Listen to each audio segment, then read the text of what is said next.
que no se me ocurren muchos motivos para estar aquí, más allá del morbo de saber que están escuchando a alguien que probablemente ingresará pronto en la cárcel con más años de pena probablemente de los que tiene de vida. Y hablar de ideología de género se ha convertido en España lo mismo que hablar de cualquier tema que vaya contra el pensamiento único.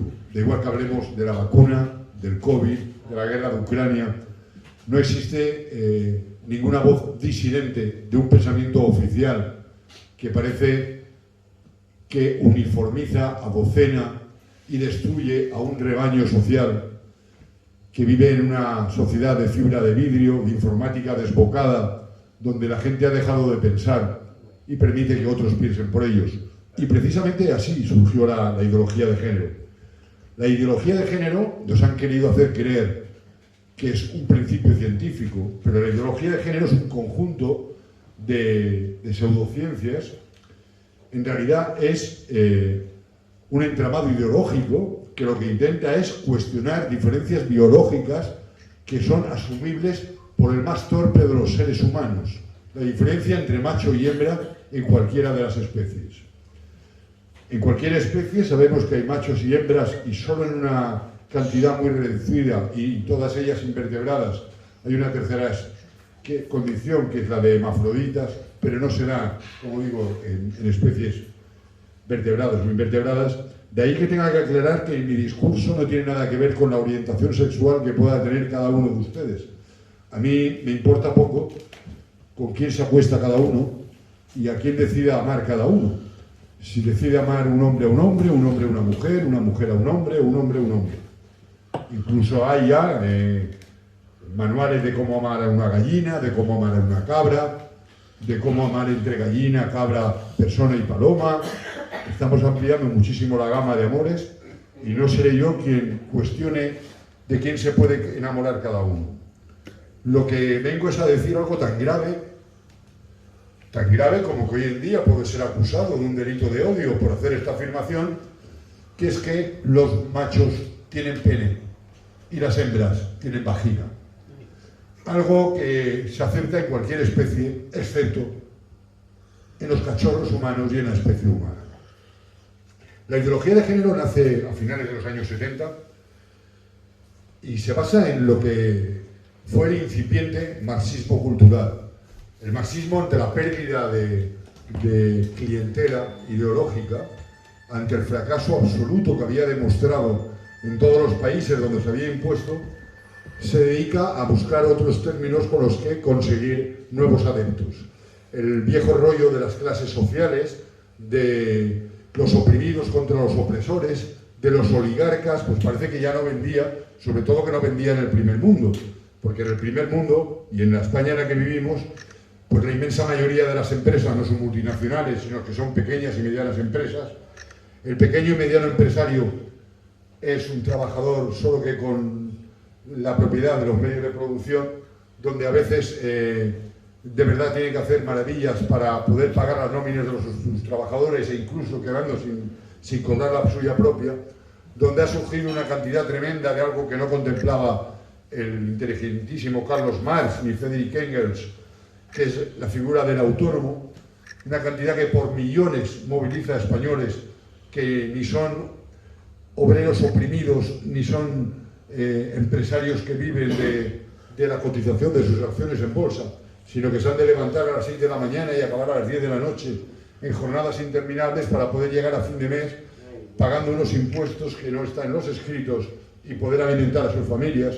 Cuando se le acabó todo este rollo al marxismo, se inventó lo del marxismo cultural. Necesitaba encontrar nuevas vías de penetración en la sociedad y una de ellas, acaso la que ha sido más rentable, ha sido la ideología de género, con todo lo que ha supuesto el lobby LGTBI y la gran mentira del feminismo, que como salían unas declaraciones mías anteayer en un periódico local, el feminismo ha convertido a la mujer en basura. Miren que me niego a decir este término que se ha extendido de feminazi. porque a Adolf Hitler se le puede sacar muchas cosas, pero desde luego no que tuviera nada que ver con el feminismo. La gran base de la ideología de género ha sido la manipulación del lenguaje. Por ejemplo, se llama interrupción voluntaria del embarazo aquello que ya no se puede reanudar. No conozco ningún aborto que después haya podido ser reanudado. Interrupción, según la Real Academia Española de la Lengua, significa detención de un acto que posteriormente puede ser reanudado. Es algo así como si alguien que se ahorcara dijéramos que es interrupción voluntaria de la respiración. Pues esto de interrupción voluntaria del embarazo es una forma light, descafeinada, edulcorada, para no llamar a las cosas por su nombre, que es asesinato de bebés. Del mismo modo, se han inventado palabras como la propia palabra ideología de género. En español, que es el nombre que recibe el idioma, no castellano, como lo asigna la Constitución, el idioma se llama español, que es como recogen las constituciones de la mayoría de países hispanoamericanos. El español se rige por unos señores muy inteligentes que dictan las normas sobre el idioma, que fijan, limpian y dan esplendor, que son los señores de la Real Academia de la Lengua. Y según la Real Academia de la Lengua, y según estudiábamos en octavo de GB, cuando compartía pupitre con José María Selma, que agradezco que haya venido, en los hermanos maristas, nos enseñaban que las palabras tienen género y las personas tenemos sexo. Entonces la violencia de género es femenina y la ideología de género es femenina. Pero como para ser legislador no les piden haber aprobado octavo de GB, pues han sido tan burros que se les ha escapado y no se han dado cuenta que llamar género a algo así es absolutamente imposible. Decía que la ideología de género empieza a partir de los años 70, pero es fundamentalmente en 1995, en la conferencia de Beijing en China, la conferencia sobre la mujer auspiciada por Naciones Unidas, donde, bajo una inspiración absolutamente sionista, les tengo que aclarar, porque también en la manipulación del lenguaje, cuando habla de sionismo, la gente confunde sionismo, judíos, semitas. Los semitas son una raza, los judíos son una religión y una raza, y el sionismo es un movimiento político creado a finales del siglo XIX, que pretende el predominio judío sobre el mundo. Esto no tiene nada que ver con un problema racial con los judíos, es un problema con el movimiento sionista, que es un movimiento político. Pues decía que apoyado por el movimiento sionista se produce la declaración de Beijing en China, donde nace por primera vez el término perspectiva de género.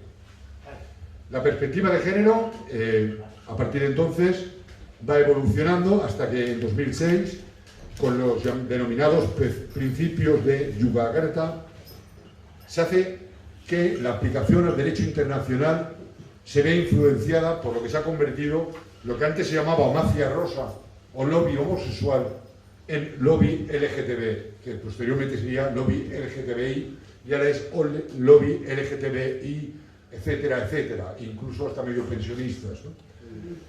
El lobby LGTBI fundamentalmente persigue tres cosas: la destrucción del concepto nación, la destrucción del concepto familia y la destrucción del concepto matrimonio. ¿Por qué? Porque el concepto nación liga a la gente a lo más íntimo. La patria es la tierra. La patria es la tierra donde uno nace.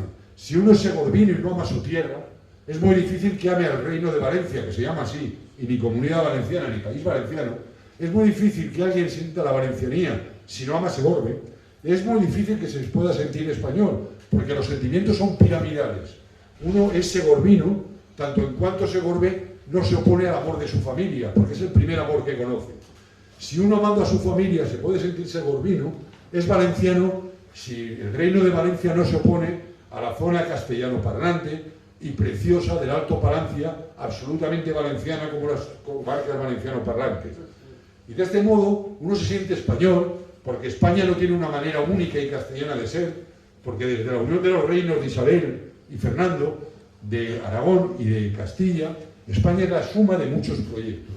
La destrucción del concepto nación ha sido fundamental para la ideología de género, porque significa romper con todo lo que sea raíces del ser humano. Lo segundo ha sido la destrucción de la familia, exactamente por lo mismo. Decía que lo primero que una persona siente es el amor a su familia, porque es donde nace. a los niños, y a los no tan niños, mi hija tiene 22 años, y el otro día me sorprendía diciendo que ella es hija mía por una cuestión circunstancial y que es española por una cuestión circunstancial, que podía haber nacido 2.000 kilómetros más abajo y podía haber sido hijo de cualquier otra persona. Y es verdad. Y la culpa la tiene que no le dan lecciones de historia como nos daban a los hermanos maristas cuando yo estudiaba con José María Serma. Como no les enseña las batallas de Almansa, mi hija no sabe lo importante que fue que venciéramos a los moros, que se llamaban moros. Porque si no, se llamaría Fátima, en vez de llamarse Ariadna, le habrían hecho la ablación de clítoris, no elegiría con qué marido se casa, su marido tendría 4 esposas más y la bofetearía cada vez que quisiera. Y si además, si mi hija pariera un nieto mío que fuera homosexual, y sería asesinado porque viviría bajo la cultura del Islam. Fíjense si fue importante que venciéramos la batalla de las Navas de Tolosa, que hoy en día no se estudia en los colegios. Por eso ha sido fundamental acabar con el concepto de familia. Y se han creado 2 grandes containers, 2 grandes contenedores. Un container de niños, llamado guarderías, y un container de ancianos, llamado residencias. Los niños, cuando yo era pequeño, llegábamos a casa y olía a comida. Los más pequeños aprendíamos a rezar de boca de nuestras madres. La primera palabra que nuestra madre se pasaba el día repitiéndonos para que sorprendiéramos a nuestro padre después de su larga jornada laboral al llegar a casa era papá. Y cuando el niño decía papá, el padre se sentía emocionado. El niño nacía en una familia donde era criado por la madre y donde el padre tenía una figura fundamental. Y además el niño vivía en unas casas donde el abuelo y la abuela tenían una figura predominante. Mi abuelito y mi abuelita, mi yayo y mi yaya, los paternos y las maternas, eran sagrados. Su sillón era intocable incluso por mi padre. Hubo un tiempo, mientras todavía estaban jóvenes, que eran los encargados de ir a buscarnos al colegio, de darnos la merienda. Y cuando ya se hicieron más mayores, lo que éramos encargados toda la familia, desde mis padres hasta el último de mis hermanos, el más pequeño de mis hermanos, era de cuidar a los abuelitos, porque eran lo que merecían. Desgraciadamente mi hija nació en un nuevo modelo de familia donde los niños se criaron en las guarderías, donde los padres ni siquiera estábamos juntos porque nos habíamos separado y donde sus abuelos no los han conocido porque estaban en residencias de la tercera edad. Esto ha sido fundamental para la ideología de género.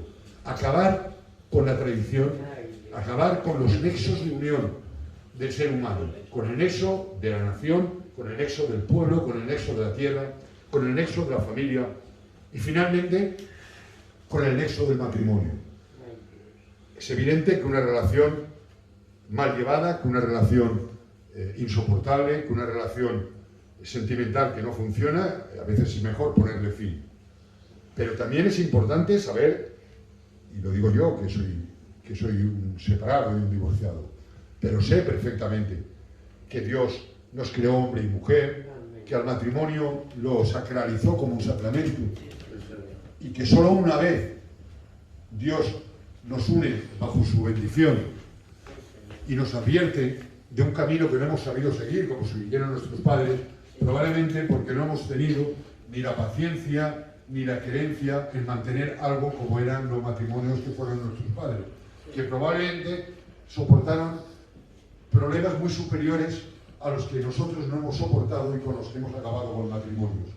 También la ideología de género se basó fundamentalmente en la destrucción del matrimonio. Afirman los partidarios de la ideología de género que la ideología de género es investigación científica, cuando decía antes que en realidad no tiene nada de investigación científica y tiene mucho de construcción ideológica. ¿A quién ha beneficiado fundamentalmente la ideología de género? Ha beneficiado a la industria farmacéutica, una industria farmacéutica que se ha hinchado a vender hormonas para evitar embarazos, hormonas para asesinar al óvulo fecundado que ya ha anidado en el endometrio, una industria farmacéutica que se ha inflado a vender hormonas para mejorar la vida, la piel, la cultura estética, a una industria cosmética, porque se ha rendido un culto absoluto al cuerpo, a una cirugía plástica que como ahora nadie puede envejecer, como todos nos tenemos que mantener jóvenes, como a mi edad no se deben tener las ojeras que tengo ni las canas que tengo, como uno no puede aceptar que la naturaleza es nacer, morir, envejecer y morir, nacer, crecer, envejecer y morir, tiene que eternizar el proceso de la juventud, se hincha a ganar dinero de esta tontería que nos han metido en la cabeza y finalmente ha hinchado a ganar dinero a los abortorios, a las clínicas de aborto que asesinan niños todos los días. Benedicto XVI, que fue el Papa maldito, el Papa que nos dijeron que era un nacionalsocialista, el Papa que cuando llegó al papado dijo que el uso del término género aplicado a las personas solo contribuía a la cultura de la muerte. ¿Cuáles son los fundamentos de la ideología de género? Los fundamentos de la ideología de género son el rechazo a la figura paterna. Es fundamental. Es fundamental que mi hija, que es una buena chiquilla y que me quiere, pero que con 22 años haga esa reflexión, porque es el adoctrinamiento ideológico al que ha sido sometido. Yo soy hijo tuyo de manera circunstancial, como podía ser de cualquier otra persona. El rechazo a la figura paterna como autoridad, con la autoridad que tenía sobre nosotros el papá, ¿no? El rechazo a la figura paterna como la persona que se encargaba de proteger a su hembra y a sus cachorros. Esto que existe en cualquier especie, parece que el ser humano ha tenido que avergonzarse de ello. El segundo fundamento de la ideología de género es la mercantilización del cuerpo. Una mercantilización que se dedica a un culto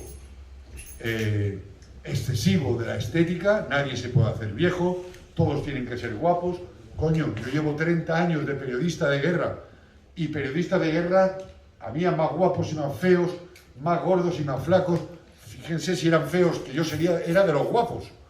Pues ahora no veo una imagen de periodista de guerra en televisión que no sea una niña salida de un casting.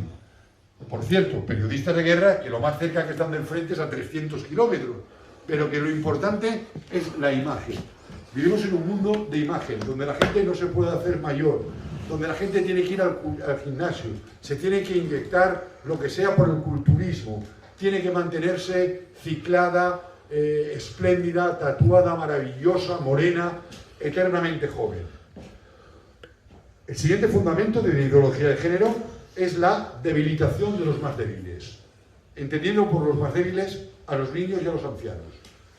Los niños que asesinamos todos los días, aceptando, porque somos cómplices todos, de aceptar que en España 100.000 niños sean asesinados cada año. Somos cómplices desde que Juan Carlos I, rey de España, por desgracia de Dios, firmara la ley del aborto en el año 85 hasta hoy, se han asesinado a 2 millones de niños. 2 millones de cachorros de ser humano. Comentaba antes de empezar esta conferencia que escuchaba el otro día un programa extraordinario sobre el lobo, en el que intervenía una guapísima, que no conocía, hija de Félix Rodríguez de la Fuente, también biólogo y que tiene unos 40 y tantos años, que además era la más inteligente de los que participaban, porque ni estaba a favor de los ecologistas radicales que decían que a los lobos hay que dejar de hacer absolutamente lo que quiera, ni a favor de los cazadores alocados de lobos. Decía que había que mantener un equilibrio, que era cierto que los ganaderos tenían que protegerse del lobo. Bueno, pues en este programa me asombró cómo entre los ecologistas perroflautas que se distinguían y que son los mismos, porque la pinta lo dice todo, que pueden manifestarse a las puertas de estas conferencias en contra de mi pensamiento, defendían que no se podía disparar sobre las lobas preñadas. Y me parecía muy bien, pero yo decía, ¿y si se puede asesinar a los hijos de las mujeres embarazadas? ¿Es solo un coágulo de sangre lo que lleva una mujer en su vientre? Ese coágulo de sangre, si lo dejamos crecer, ¿qué pasa? Que a los 9 meses la mujer o pare o revienta.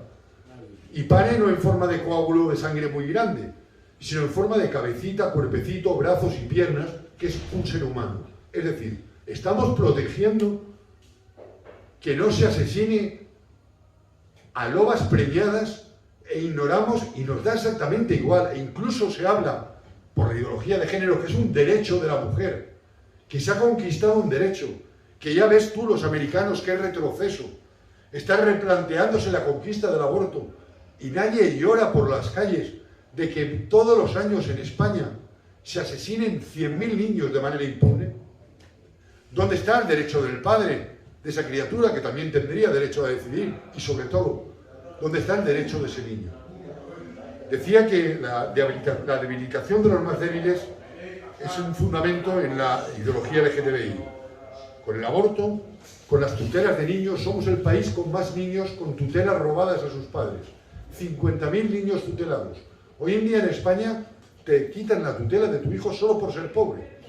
Pero además os añado, un niño tutelado le cuesta al Estado, nos cuesta a todos, mensualmente 9.866 euros. El colegio más prestigioso y más caro de Inglaterra vale, y mi internado, por supuesto, y la pensión completa, 4.500 euros al mes. Es decir, si a los 50.000 niños tutelados los lleváramos al colegio más prestigioso de Inglaterra, ahorraríamos justo la mitad de lo que estamos pagando por ellos. Pero encima, hablando de unos niños tutelados, donde hay una tasa de abandono escolar del 95%, y con todo es lo de menos, es que llega el Estado y te está diciendo: Mariano, Antonita, vosotros no estáis capacitados para tener un hijo, por lo tanto te lo quito, porque yo, Estado, lo voy a tutelar. Y sin embargo, mientras en los niños no tutelados, es decir, en el resto de niños de España, la tasa de abuso sexual es del 0,007%, la tasa de abusos sexuales como las que cometió el pederasta marido de Mónica Oltra, que fui el primer periodista en publicarlo, y me acusaron de rey de las fake news, de esa Mónica Oltra que ha tenido que dimitir, después de años de haber presionado a la pobre víctima, que no solo tuvo que soportar las asquerosas manos de un pederasta sobándole, abusando de ella, sino que además tuvo que la desgracia de soportar que ese pederasta era marido de la vicepresidente de la Generalidad Valenciana y durante 2 años fue perseguida, acosada, no solo durante 2 años. La semana pasada, Maite, la víctima de los abusos del pederasta marido de Mónica Oltra, daba a luz un niño y lo primero que le hacían, sin ningún derecho, porque no tienen derecho a hacerlo, era una prueba de estupefacientes a ella y al niño, intentando que si da positivo, quitarle al niño para poder vengarse de lo que ha conseguido la pobre Maite. Pues los niños estos tutelados tenemos un 30% de abusos sexuales. 3 de cada 10 niños de los que el Estado dice yo los tutelo son abusados sexualmente. Y no decimos nada. Y no decimos nada porque nunca esos niños son nuestros hijos o nuestros sobrinos.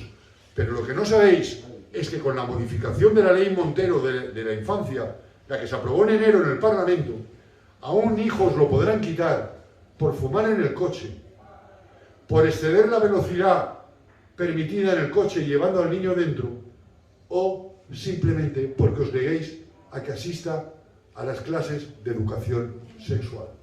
Es decir, el Estado lo que hace, en el más estalinista de los métodos, es asegurarse que tiene el control absoluto ideológico sobre los hijos.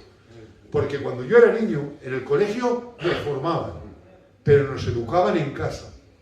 Ahora el Estado no te permite educar, es el Estado quien educa. Lleves a tu hijo a un colegio público o privado, religioso o agnóstico, el Estado dice qué educación sexual va a recibir, y yo os la voy a decir. Y para que veáis que no miento, podéis buscar en internet programa Escolae, como todo lo que viene de Vascongadas, con cada kilo.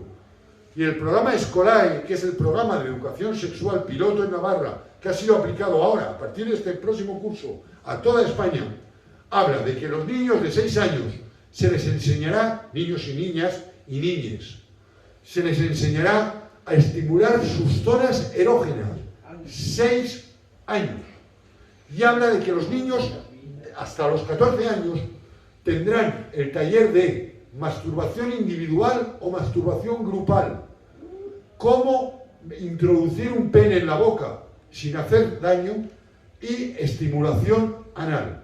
Les invito a que busquen ahora mismo en YouTube, en Google, programa Escolae, y puedan levantarse y decirme: José L. Sánchez, tú estás mintiendo. Estoy contándoles una verdad absoluta. Eso es lo que se va a enseñar en los colegios.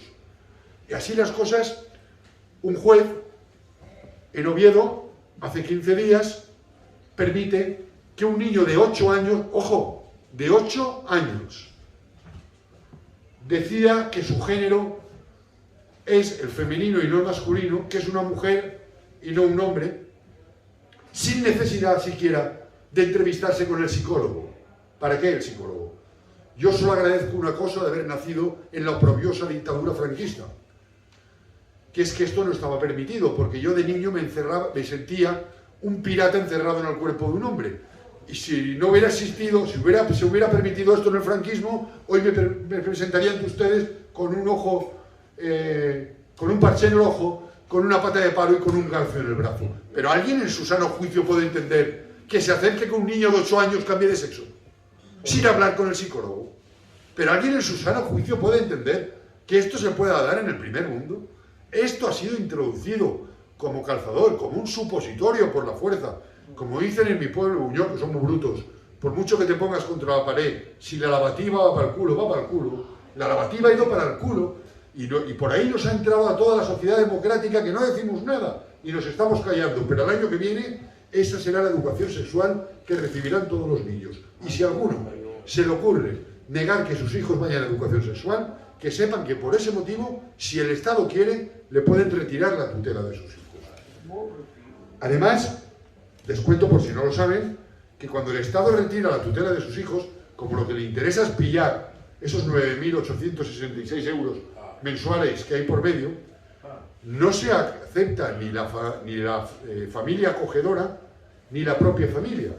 El colectivo más afectado hasta ahora, antes era el único afectado, el más afectado hasta ahora por la retirada de tutelas es el colectivo gitano, la etnia gitana. Ahora ya hay un 20% de payos que lo están sufriendo. En la etnia gitana los niños son, como los ancianos, sagrados.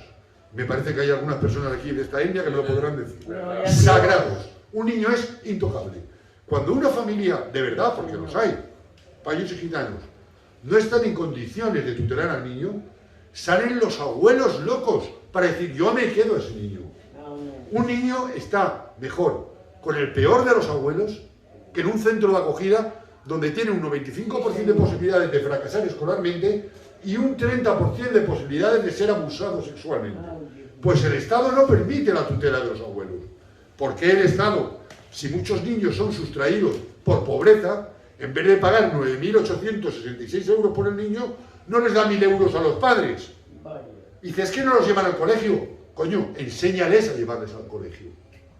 Es que no les saben educar, enséñales a educar. Por mucho menos de 9.866 euros podemos educar a los padres que no saben educar para que eduquen a sus hijos. Pero está el gran negocio de la tutela de los niños. Finalmente, tenemos el aborto, las tutelas y las guarderías, que además se han convertido en un mal necesario. Todos los necesitamos porque en los matrimonios, para poder llegar a fin de mes, ya los dos miembros trabajan. Pero en una guardería, al final los niños ven a la madre cuando lo recoge, lo lleva a casa, al padre normalmente ni lo ven porque ya están dormidos cuando llega de trabajar, de matarse a trabajar para poder ganar un jornal, y los ven los fines de semana. Por lo tanto, estamos cediendo la educación absoluta de nuestros hijos a terceros. No estamos ni disfrutando de la paternidad, ni dejando que ellos disfruten de los padres que nosotros tuvimos, ni permitiéndole al niño que se desarrolle en el ambiente que se desarrolla en cualquier especie, que es en el de su manada, como se desarrollan los cachorros de león o los cachorros de perro.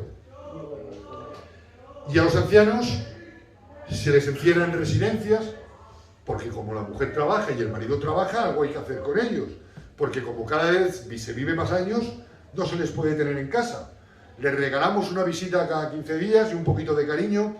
Cuando llega algo como el COVID-19, se nos mueren todos los ancianos, pero resulta que el ministro responsable, que es vicepresidente del gobierno, lleva una coleta y es el macho alfa de la manada de la ideología de género. Nadie le hace responsable de que todos los ancianos caigan uno detrás de otro y no pasa nada, porque que se mueran los abuelos lo hemos convertido en algo normal. De manera que todo aquel que no produce, que son los niños y los ancianos, para el Estado son una carga.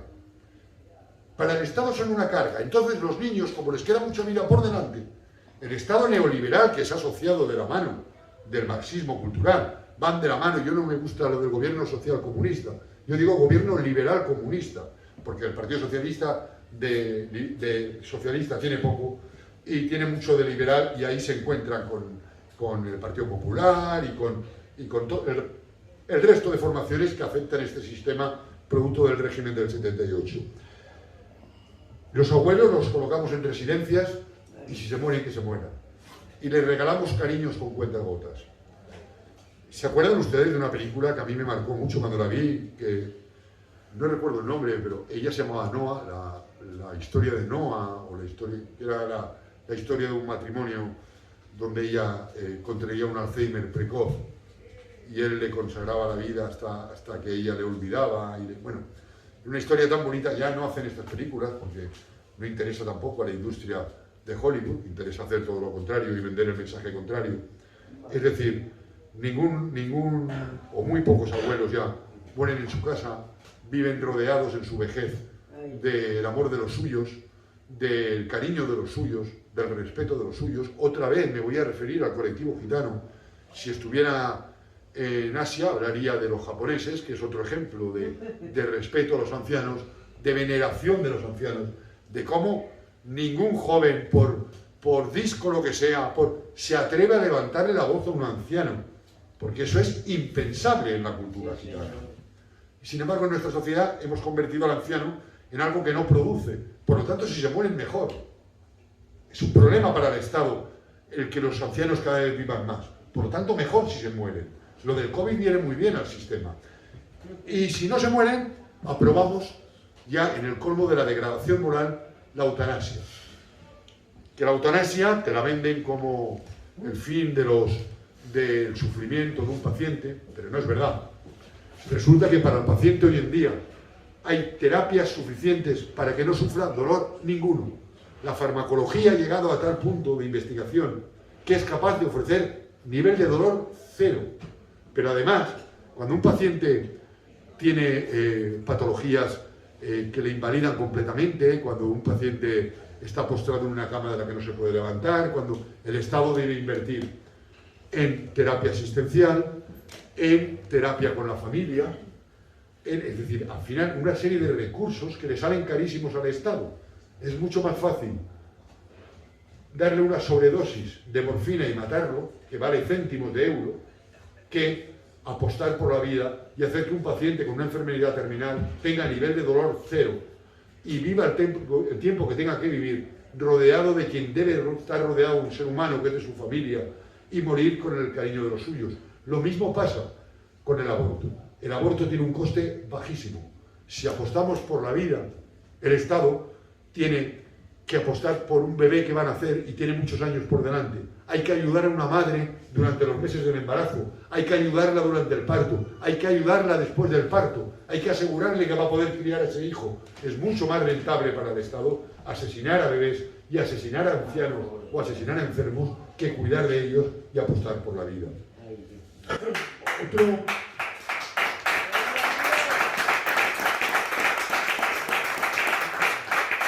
de los fundamentos de la ideología de género es el matrimonio homosexual. Repito que no tengo la más mínima intención de herir a nadie en su orientación sexual, porque respeto todas y porque me parece que Dios es el que la tiene que juzgar, no yo. Mientras una persona no cometa ningún delito, a mí me da exactamente igual a quién ame, con quién se acueste y qué haga cuando cierra la puerta de su casa. Pero el matrimonio homosexual ha sido un ataque más a la figura del matrimonio, a lo que antes os he explicado que es el matrimonio real, y entonces convertirlo ya en cualquier cosa, ¿no? Lo siguiente ha sido la crisis de la figura de la masculinidad.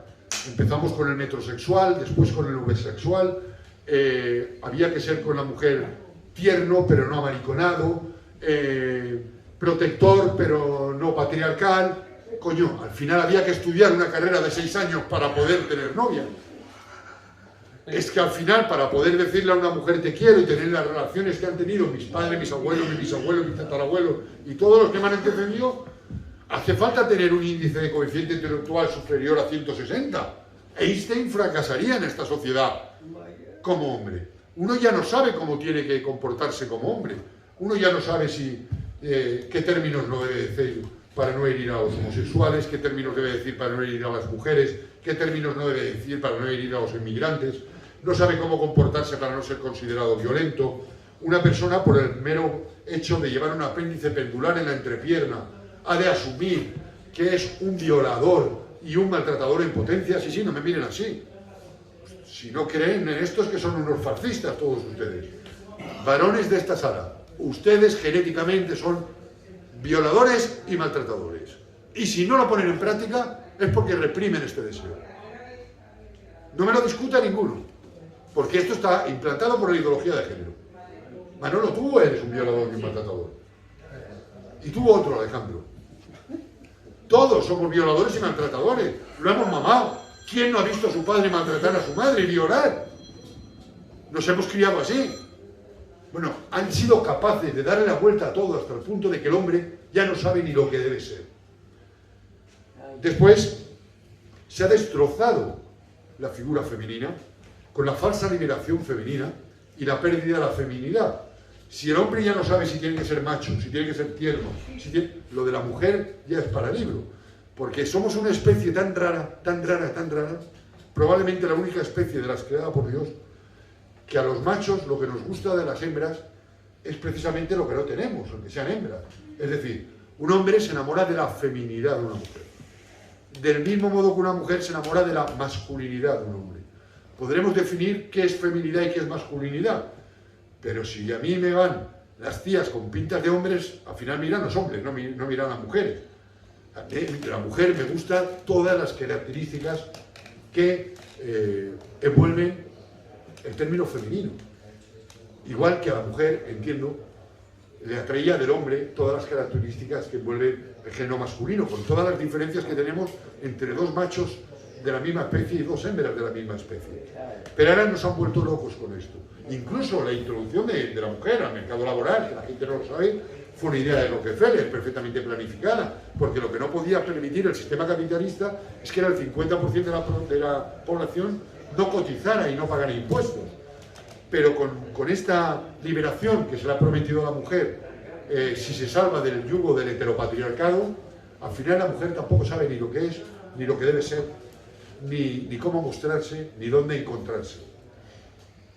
Y finalmente ha habido la mercantilización absolutamente de todo. Se comercia con órganos, se comercia con esperma, se comercia con vientres para gestar, todo es negociable. A nadie se plantea, si doy esperma y me pagan por él, de ese esperma algún día nacerá un hijo, que va a tener mi... No hay que pensarlo. Ni una madre gestante, un vientre de alquiler, tiene que pensar, bueno, si yo pongo el útero, el niño que está en mi... No. O sea, fundamental y básico en la ideología de género es no pensar. La juventud o hay que derogarla, o hay que sumirla en el botellón, o en la idiotez de la informática y el teléfono móvil, todo menos la lectura, todo menos el crecimiento personal, todo menos pensar, que es lo más peligroso que le puede pasar al sistema. Finalmente, la ideología de género nos ha traído también el transhumanismo, que es el nuevo concepto que hoy pretende la búsqueda del hombre eterno y del hombre perfecto. Ese hombre que va a vivir con toda probabilidad en pocas décadas se llegará a una existencia de 110 o 120 años de media y se conseguirá llegar a esas edades con niveles de salud aceptables y uno se pregunta si de verdad estos son avances científicos o son retrocesos científicos. Si el hombre está hecho para vivir 120 años o para vivir una vida probablemente más corta pero más intensa, dedicada a poder vivir con los suyos y con los conceptos de amor y de amistad y de familiaridad que consigo contraer las ideas que tenemos los fascistas, que no compartimos la ideología de género. Una ideología de género que se basa fundamentalmente en el odio a la vida, en la cultura de la muerte, la cultura del aborto, la cultura de la eutanasia, la cultura del silenciamiento del suicidio. Los medios de comunicación no hablan de la cantidad de suicidios que se producen todos los días. Esto no se puede vender, porque si la gente se nos está suicidando, algo estamos haciendo mal, y como el Estado nada hace mal, como para ser gobernante en este país piden un currículo tan amplio. Yo soy un desgraciado que solo hice 2 carreras universitarias, cuando eran de 5 años, no de 4, y 2 másters. Y claro, yo cada 4 años tengo la posibilidad de elegir a gente verdaderamente preparada. Y ahí están los ministros, que son gente con una notabilidad académica extraordinaria. ¿Quién de ellos no tiene 7, 8 y hasta 10 carreras universitarias? ¿Quién de ellos no tiene verdaderos doctorados, aunque los fascistas se empeñen en decir que plagian las tesis doctorales? ¿Quién de ellos no tiene másters, aunque los fascistas se empeñen en decir que los compran en las universidades? Bueno, hay fascistas incluso que se atreven a decir, yo creo que habría que detenerlos a todos, que para ser ministro de Igualdad, en vez de tener un currículo académico brillante y proceder de una empresa en la que habrá estado de décadas, con los más altos niveles ejecutivos que habrá abandonado para cobrar la miseria que cobra un ministro, para ser ministro de Igualdad, hay quien se atreve a decir que lo único que hay que hacer es hurgar en la bragueta del macho alfa del mundo podemita. Hay quien se atreve a decir que para ser ministro de Igualdad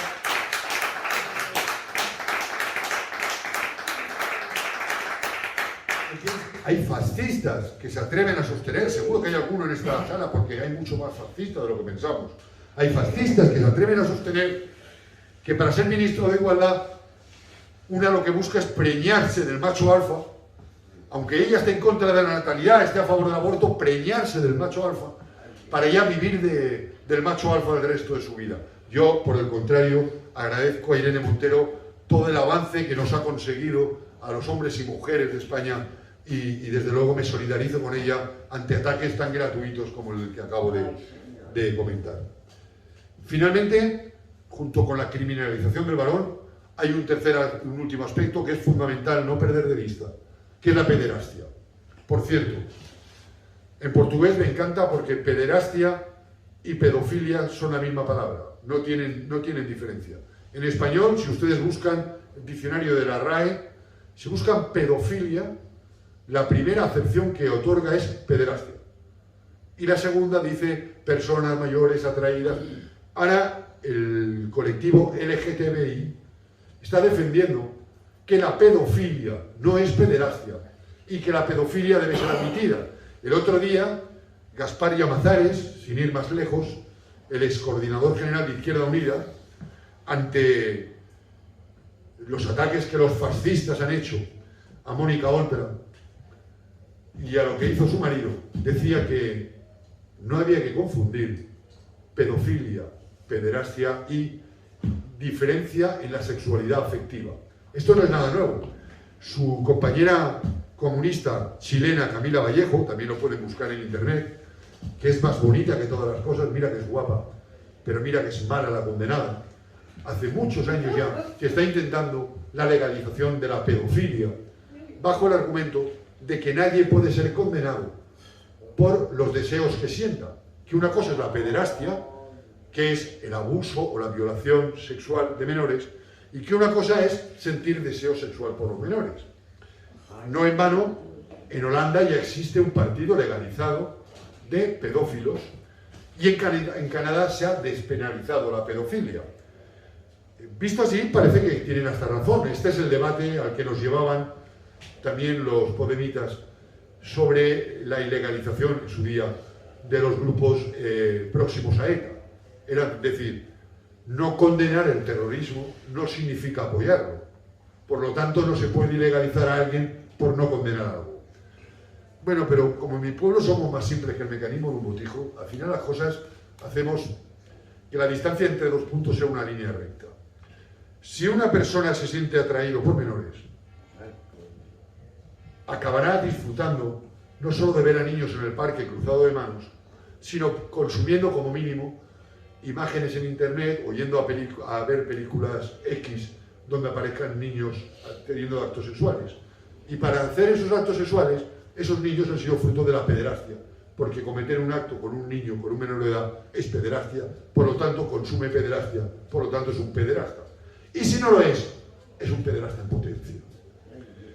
Ahora pretenden un nuevo movimiento que se llaman los MAT, M-A-T, que es en inglés las siglas de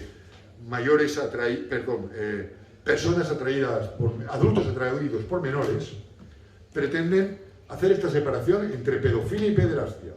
Ya tienen la propia bandera, los pedófilos, que la acepta el colectivo LGTBI como una más de sus acepciones, entre las que está la homosexualidad, el lesbianismo, la bisexualidad, la transexualidad, el travestismo, el género fluido, el género mixto, los medio pensionistas y la madre que los ha parido a todos.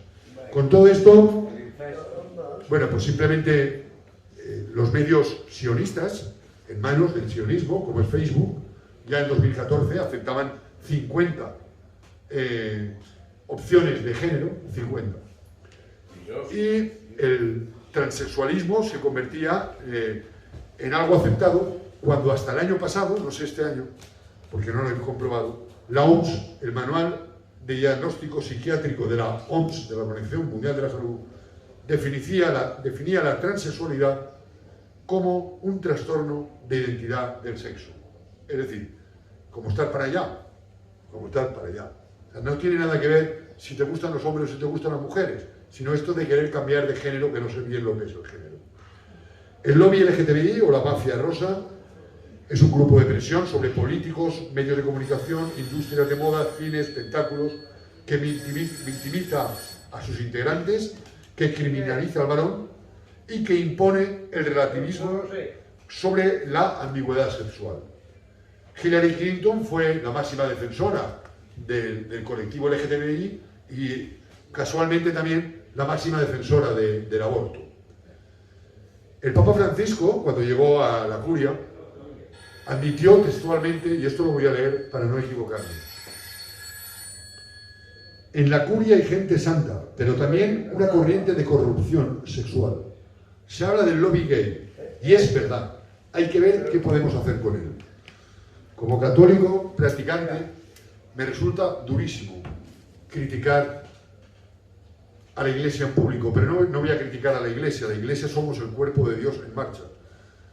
Yo critico la jerarquía de la Iglesia. Este mismo Papa que dijo esto, hace 2 meses, decía literalmente, sin peligro de mala traducción, porque habla un español perfecto como buen argentino: bendigo la unión entre los homosexuales, porque también los homosexuales son hijos de Dios. Claro, que el Santo Padre de Roma, que el heredero de Pedro, que el máximo representante de la única iglesia verdad, de la única iglesia creada por Jesucristo, nos diga que bendice la unión entre homosexuales, es darle la categoría de matrimonio. Y que además diga que lo hace porque son hijos de Dios, a mí se me ocurre pensar, ¿por qué no bendice también a los violadores, que son hijos de Dios? Y a los pederastas, que son hijos de Dios? Y a los terroristas, que son hijos de Dios? Es decir, no puede haber argumento más simple, pero es que el Papa Francisco, cada vez que habla, sube el pan, y a los católicos nos desconcierta. De hecho, en toda Hispanoamérica la lucha contra la ideología de género la lleva fundamentalmente a las iglesias evangelistas, y ha habido un crecimiento de las iglesias protestantes inversamente proporcional al cómo se ha ido vaciando los templos católicos. Y es que los católicos cada vez nos cuesta más reconocernos ni en el Santo Padre de Roma, ni en la Conferencia Episcopal, que también no dice más que un disparate más otro, que parece más empeñada en que se siga manteniendo la X en la casilla de Hacienda para mantener 13 Televisión o la COPE, que en defender la verdad y la justicia contra el buenismo político. En definitiva, estamos ante una ideología que fue creada a raíz de los presupuestos del marxista y también judío Herbert Marcuse, una ideología que lo que pretende es que los hombres no sepamos lo que somos, enfrentar a las mujeres y a los hombres, hacer creer esto de la teoría del heteropatriarcado, que es un pacto tácito o implícito que alguna vez hemos suscrito entre todos los hombres para someter a las mujeres a nuestro mandamiento.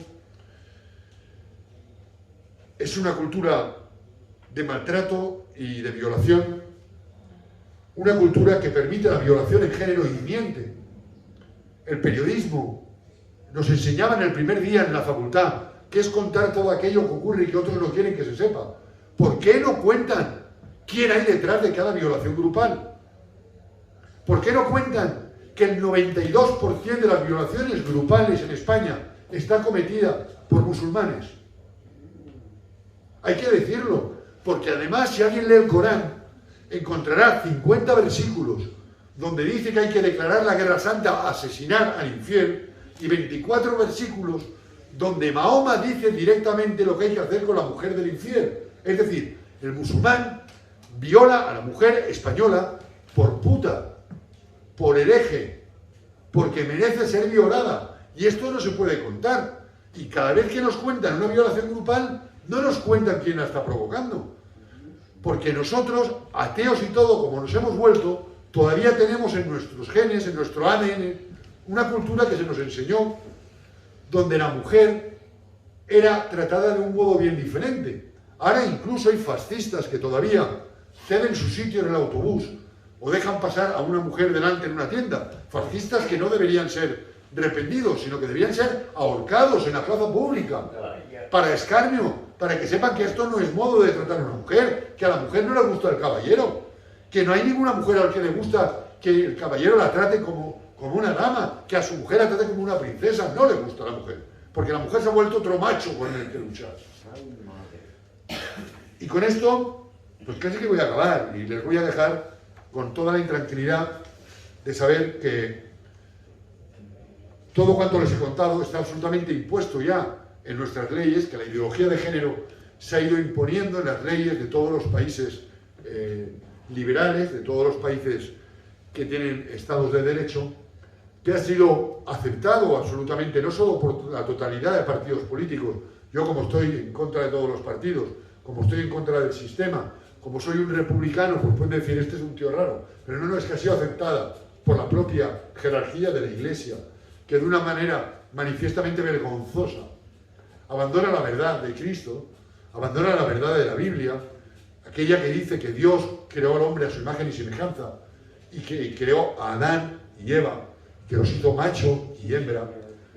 Una iglesia que también se ha vuelto cómplice de esta ideología de género, que es una de las mayores amenazas que se cierne sobre la humanidad. Yo, si han creído algo de lo que les he contado, le invito a que lo cuenten, a que les digan a quienes tengan hijos en edad escolar lo que van a dar sus niños de 6 años a partir del año que viene, a partir de este curso ya. Cómo estimular sus zonas erógenas. 6 años. 14 años, cómo practicar la masturbación en grupo, cómo practicar la masturbación individual, cómo estimular el esfínter anal, cómo introducir el pene en la boca. Le diría a la gente que conozcamos que empiecen a rebelarse contra esto, porque o lo cambiamos esto nosotros o no va a venir Dios a cambiarlo. Muchas gracias por su atención.